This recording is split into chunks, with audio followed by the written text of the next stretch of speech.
Enough! Enough! Hello, this is Scottish Independence Podcast episode number 156, and yes, that was quite enough Andy Stewart, but it's just a way of saying that yes, we've been away too long, and it's high time we got back on the air. This first episode since the summer break is a reproduction of the Thomas Muir Lecture 2017, which was given by Tommy Sheppard, and thanks to Bella Caledonia and Phantom Power for allowing me to reproduce it here. I'm sure there's going to be lots of it that you'll agree with, maybe some of it you don't, or maybe you'll agree with all of it, who knows. Have a listen, and I'll have a wee word with you at the end. Thank you very much. It is a tremendous honour to be asked to speak in the memory of one of Scotland's greatest champions for democracy. But let me apologise at the beginning. I'm not a historian. I say that because I can see there are a few in. And it is not my purpose tonight to give a historical appreciation of the life and times of Thomas Muir.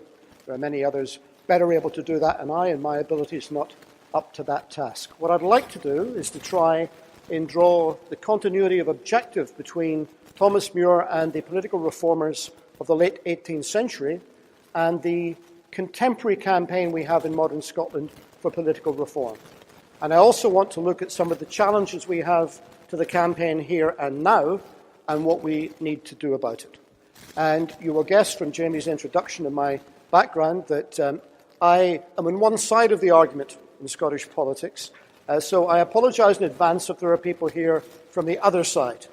But I do very much welcome you because we need to conduct these discussions in open for no other reason than that some of you will need to change your minds if we are to win our arguments. Now, this book that's been mentioned by Murray, for those that do want the historical appreciation, I recommend it highly. I read it in preparation for this lecture, and I'm not going to give a detailed history, but I just want to recap on the story because to me, what I'm left wondering is why Hollywood haven't yet made the feature film of this, because it is a story of considerable legend by a man who faced more adversity and adventure in his relatively short lifetime than most of us could contemplate. So he graduates to the Scottish Bar at the tender age of 22. Him and Skirving form this organisation, the Friends of the People. And Muir is such are his abilities and his intellect and his oratory that within a few short months, he is essentially one of the leaders of this national movement for political reform. That year, he goes to revolutionary France and he connects with exiles who believe of similar persuasion and are leading similar movements, the likes of Tom Paine from England and Wolfe Tone from Ireland. And he connects with them and begins to put these movements and these uprisings that they're planning in an international and European perspective. Whilst he's in France, of course, he's declared an outlaw by the Edinburgh High Court on these trumped-up charges of sedition that are brought before him. Now, Muir could have easily got asylum and stayed in France at that time, but he chose to come back to Edinburgh to contest those charges and to face his accusers. He lost because it was rigged against him from the very beginning, and the head of the Scottish judiciary, Lord Braxfield himself, a very staunch champion of the status quo and determined to kill the reform movement, made an example of Muir by sentencing him to 14 years deportation to the colonies. Now, that was a sentence that at the time provoked outrage, and Muir languished in a prison ship on the Thames in a barge called a hulk, whilst the press and Parliament debated that sentence. But the sentence was duly executed, and for most of 1794, he was aboard a convict ship, sailing initially to Rio de Janeiro, then back across the Atlantic under the Cape and on to Australia. When he was in Australia, he was continually making plans for his escape. And by early 1996, he persuaded the French captain of an American ship to give him safe passage across the Pacific, arriving in Vancouver Island and then slowly making their way down the eastern seaboard of what is today the United States. When they reached the Bay of California, in order to avoid capture by the British, Muir hands himself over to a Spanish sea captain, hoping to get safe passage to Spain. But the Spanish authorities decide to detain and arrest Muir, and he's sent in a prison ship back to Spain, by this time having fully circumnavigated the globe. As they arrive in Cadiz, they find that the port is blocked by British ships, and a gun battle ensues, during which Muir loses an eye and half of his face, something that leaves him a permanent disfigurement and constant pain. He's nursed back to some sort of fitness, in Spain, whilst the Spanish and French authorities argue about what should happen to him, the French petitioning for his release. Eventually, after 4 months, he's allowed to go to France, and he enters Paris and is treated in late 1797 as a hero of the revolution. And Muir spends most of the next year, pretty much his last year of life, in Paris, reconnecting with those exiles and planning not only the uprisings in Britain, but planning also the support from the French government for those uprisings. So that was Thomas Muir. He died in January 1999, unable to see what would become of the efforts that he made. And of course, the Scotland in which Muir was operating in was very different from the Scotland in which we're operating in today. For one thing, there were a lot fewer people. The population was 1.6 million. The population of England at that time, just 5 million people. Also, it was very much a separate country still, Scotland. Muir was born less than 20 years after Culloden. The Union was still very much in its infancy. Several centuries of shared experience and integration were yet to follow by the time Muir was active. But most of all, it was not a democratic country in any way, shape, or form. 1.6 million people in Scotland, but only 2,665 people were able to vote to determine the 45 Scottish representatives in the Palace of Westminster. And they were the landed gentry. They were the aristocracy who kept power very much for themselves, and they put placemen in there to guarantee that their power would be retained. So in that context, the idea of every man, and it was man, and with apologies to the women in the audience, but that was their objective at the time, but the idea even of every man being able to exercise a vote in determining political representation was truly revolutionary. And because the ruling class at that time was so frightened, and because they had seen what had happened just across the Channel in France, they were determined to crush these reformers. They were determined to make sure that this tradition was died out. So they used every ounce of their power, both political and military, to crush Muir and his followers. And the reform movement of the 1790s, it died away, but it planted seeds which then grew in the 19th century, and which meant that step by step we began to get incremental democratic reforms until we reached the situation today where every man and woman over the age of 18 is allowed to vote in elections. So I wonder, of course, what Muir would make if he came back and was able to see what we had done in the years since his death. What would he think of where we'd got to now? Well, I think the first thing he would remark upon was the fact that they were arguing for everybody to be able to elect the Parliament. And we still have a situation in the United Kingdom where the majority of our members of Parliament are not elected by anyone. The House of Lords must truly be an affront to any Democrat or anyone who believes in democracy. And yet, almost without limit, privilege and power is pushing its membership up.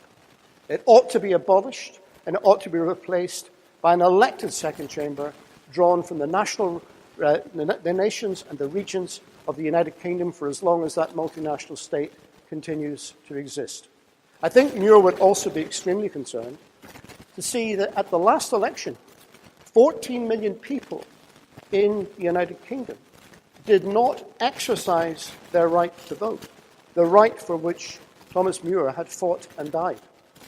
And we need to ask ourselves, if we believe in defending and extending democracy, why that is, and we need to urgently do something about it. Is it because people are just apathetic and are disinterested in the outcome of the election? Or is it because they feel alienated from that system and they feel impotent to change it and feel their vote will not have any effect? I think it's possibly a bit of both, but we ought to be concerned principally about the latter. And there are a number of practical steps that we should be arguing for to try and improve this situation. To start with, we shouldn't have to register to vote. It shouldn't be something that you have to claim like a benefit. We should, by virtue of being a citizen of the country, be entitled to vote. And there should be automatic voter enrollment for everyone, so that the next time you apply for a driving license or a passport, or even the next time you pay tax, the computer will check whether or not you're in the electoral register, and if you're not, and you're entitled to be so, it will put you there. So you don't need to go through the process every year of registering. The state has the technology and the capability now to do auto-enrollment, and we should insist upon it. I think also we ought to look at the education of politics in our schools. How do we teach people about political participation? To stop it being a dry, arid theoretical process and to try and encourage people to understand that it is about being part of their humanity. It is about how we organise society. And to have a situation where when people reach the age of majority, whether it be 16 in Scotland or 18 for a UK election, that they are basically gagging to go and get the vote, wanting to demand it and anxious to do that as a way of coming of age. We could also look at changing the date of elections.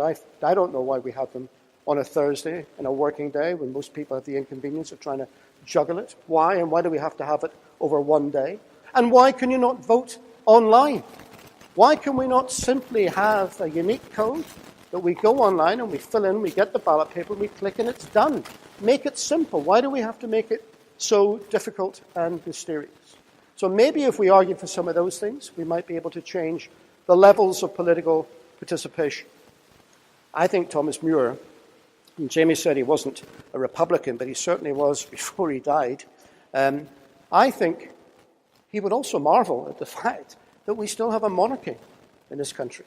And in this country, the United Kingdom, of 65 million people, only one family gets to determine who will be king or queen and who will be the head of state.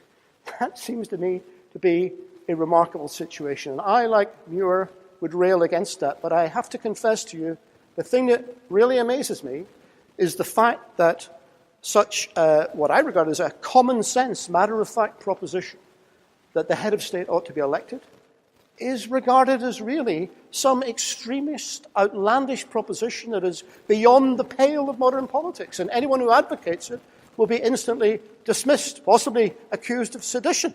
I don't know. But it is remarkable. And I can only hope that the next time there is a succession to the throne, that we do take the opportunity to review, if not the dissolution of the monarchy, at least a reconsideration of its place in our modern constitution and its role, because the monarchy, unelected people as a matter of principle, should not be able to exercise political power over other people if we believe we live in a democratic society. But here's the final thing that I think Muir would be intrigued about, and that is our campaign for Scottish independence that's taken place over the last few years. Now, people will ask, would Muir have voted yes if he had been alive in 2014? I don't know. But what I do know, and we have records of this, was that while he was in France with Paine in tow, they were arguing and developing a plan and petitioning the French government to support the creation of 3 separate republics in the British Isles, one in Ireland, one in Scotland, and one in England. And those radicals, in the end of the 18th century, they didn't have any problem at all about understanding that the cause of democratic reform and progress in one country would assist those efforts in another. And in fact, that the best thing they could do was to link arms, to link organizations, and to build a radical movement for political reform, which might result in separate republics, but which is essentially the same movement over that part of the world, in other words, the British Isles. And I do think one of the things we need to consider is that we need to locate the campaign for Scottish self-government in that context of the tradition of political reform within these islands. And we need to explain to people who don't live in Scotland that we advocate self-government for our country, not just because it is good in principle that the people who live here should be the ones who control it, but because we believe also it will be a catalyst for political reform elsewhere in the United Kingdom. That is why I believe in Scottish independence, and I believe that's probably why